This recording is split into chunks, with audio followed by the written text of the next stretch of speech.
Hello friends, आपका अपने channel सपनों की उड़ान में स्वागत है। आपके लिए आज से हिस्ट्री की क्लास स्टार्ट हुई है। हम आपको संपूर्ण इतिहास पढ़ाएंगे।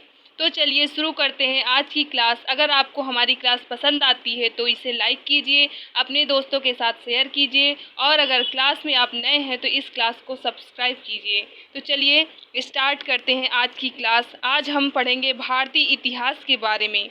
भारतीय इतिहास होता क्या है, ठीक है, इसके बारे में हम जानकारी प्राप्त करते हैं। इसको अध्ययन की सुविधा के लिए 3 प्रकार में बांटा गया है। 3 प्रकार होते हैं इसके। नंबर 1 प्राचीन भारत, नंबर 2 मध्यकालीन भारत और नंबर 3 आधुनिक भारत। हम प्राचीन भारत से आधुनिक भारत तक संपूर्ण इतिहास पढ़ेंगे। डेली क्लास होगी ये आपकी हिस्ट्री की, ठीक है। तो चलिए हम स्टार्ट करते हैं। सबसे पहला प्राचीन भारत। प्राचीन भारत के बारे में जानकारी प्राप्त करते हैं। इसके 2 आधार होते थे, पुरातात्विक स्रोत और साहित्यिक स्रोत। प्राचीन भारत में कौन कौन से होते थे? पुरातात्विक स्रोत और साहित्यिक स्रोत। तो सबसे पहले हम पुरातात्विक स्रोत के बारे में जानकारी प्राप्त करते हैं कि ये क्या है, कैसे इसमें क्या हुआ ना। तो सब जानकारी प्राप्त करते हैं कि पुरातात्विक स्रोत में क्या जानकारी थी। तो स्टार्ट करते हैं पुरातात्विक स्रोत। पुरातात्विक स्रोत, ठीक है। पुरातात्विक स्रोत की जब बात आती है तो भारत के पुरातत्व विभाग की स्थापना की अध्यक्षता किसने की? सबसे पहले ये बात आती है कि पुरातत्व विभाग की स्थापना जो हुई थी उसमें अध्यक्षता किसने की? तो अलेक्जेंडर कलिंगम का नाम आप लोगों ने सुना ही होगा। अलेक्जेंडर कलिंगम ने इसकी अध्यक्षता की थी। अब यहाँ पर एक शब्द आया अलेक्जेंडर कलिंगम। ये जो नाम है इनके बारे में हम कुछ जानकारी, कुछ एक्स्ट्रा फैक्ट आपको बताएंगे जो आप अपनी कॉपी में राइट कीजिए इसको, क्योंकि ये इम्पॉर्टेंट फैक्ट्स हो गए, ठीक है।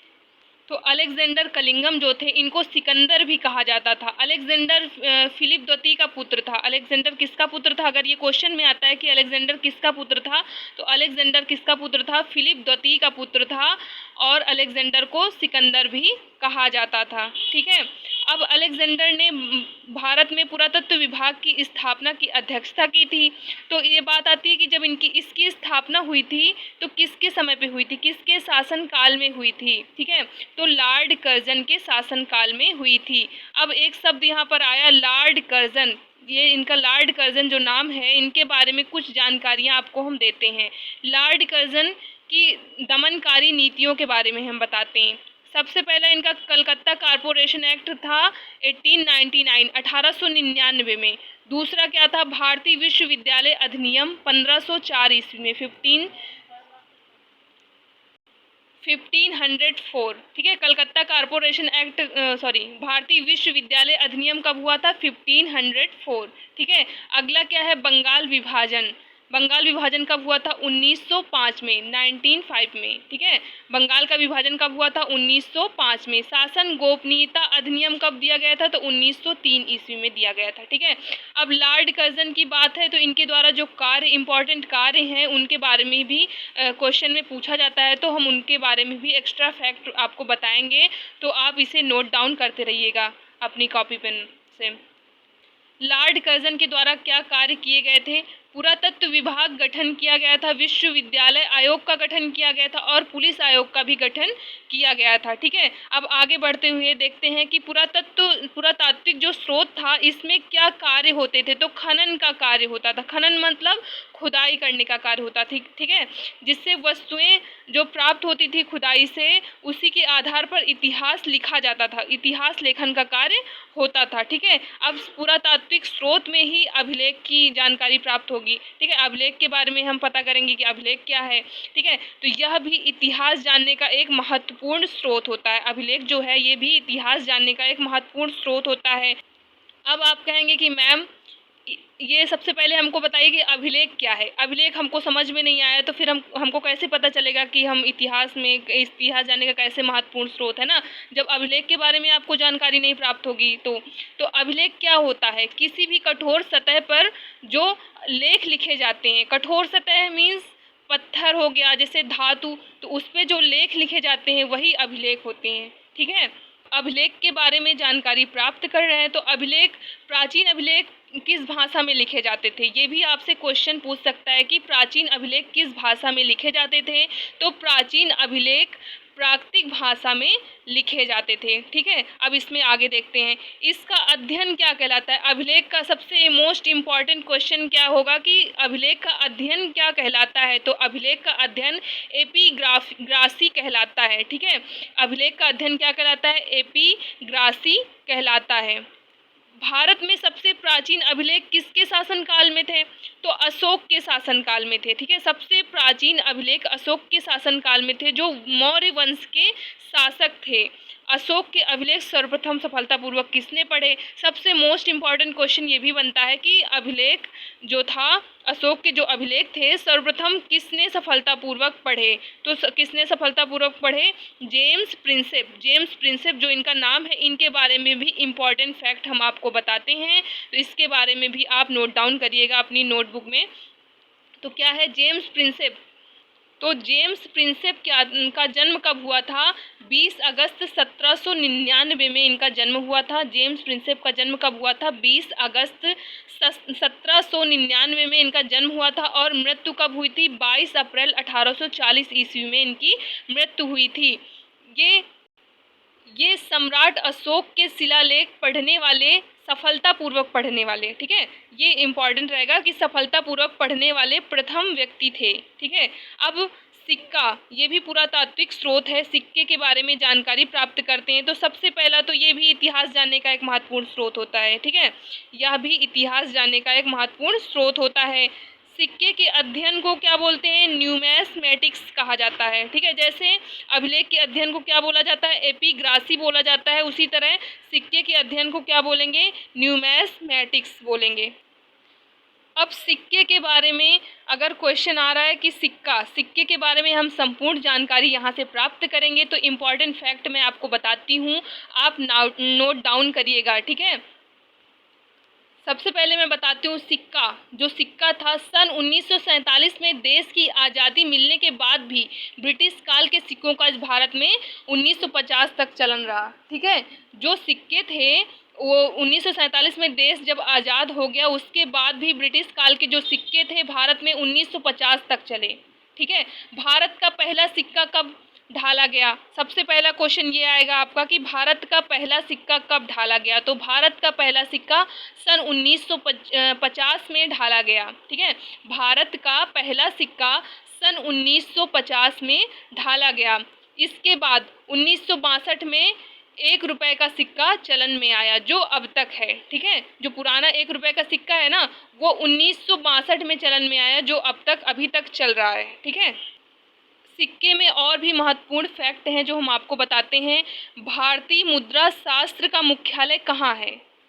ठीक है, भारतीय मुद्रा शास्त्र का जो मुख्यालय है वो इलाहाबाद में है, जिसका वर्तमान नाम क्या है, प्रयागराज। ठीक है, इलाहाबाद को वर्तमान में क्या नाम दिया गया है, तो प्रयागराज नाम दिया गया है। ठीक है, यह भारतीय मुद्रा शास्त्र का जो मुख्यालय था यह कब खोला गया था, तो 1910 ईस्वी में खोला गया था। 1910 ईस्वी में ये खोला गया था। ठीक है, जेम्स प्रिंसेप के बारे में और भी इम्पॉर्टेंट फैक्ट हैं। वो जेम्स प्रिंसेप को मुद्रा शास्त्र का जनक कहते हैं। ठीक है, ये मेन इम्पॉर्टेंट क्वेश्चन है कि जेम्स प्रिंसेप को मुद्रा शास्त्र का जनक कहते हैं। ठीक है,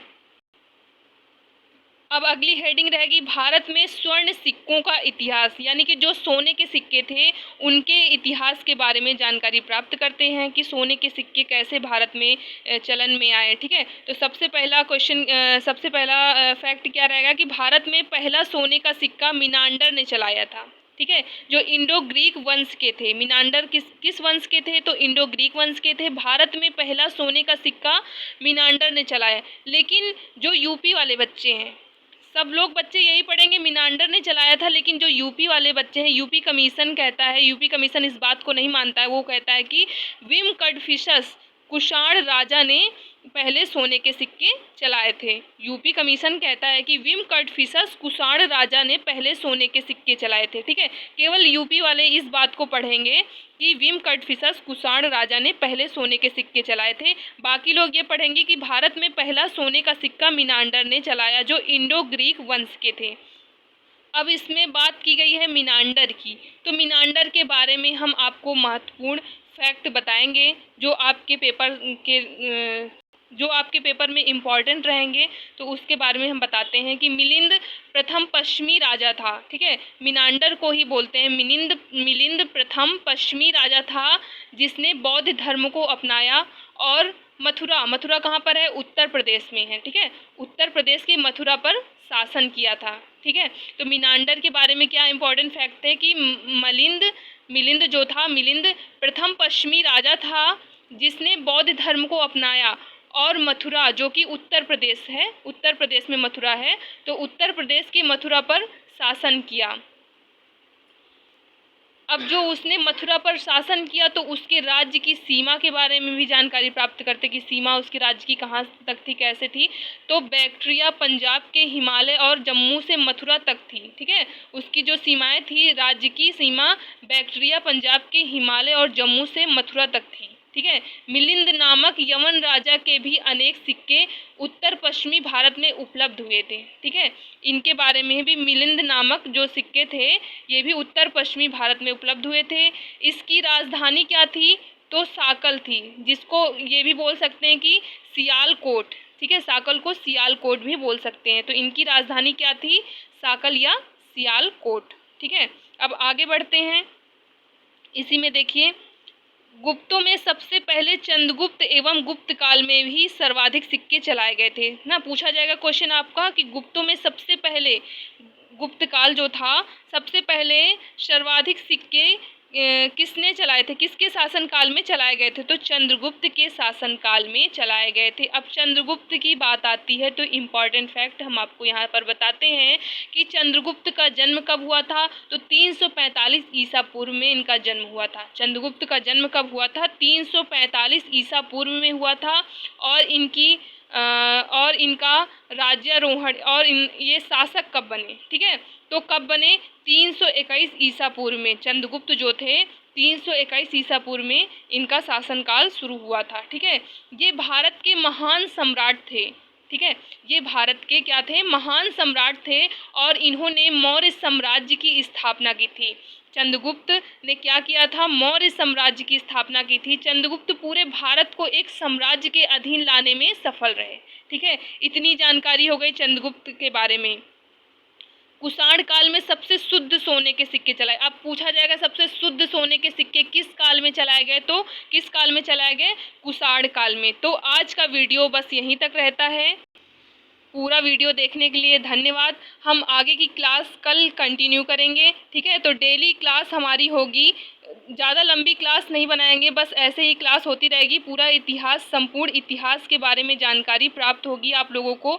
आपके लिए ये क्लास बहुत ही सक्सेसफुल होगी। अगर आपको हमारी क्लास पसंद आई है तो इसे लाइक कीजिए, अपने दोस्तों के साथ शेयर कीजिए, और अगर आप इस क्लास में नए हैं तो सब्सक्राइब कीजिए, ताकि हम कोई भी वीडियो अपलोड करें तो सबसे पहले नोटिफिकेशन आपके पास पहुंच जाए और आपको इस क्लास का फ़ायदा हो, ठीक है। Thank you.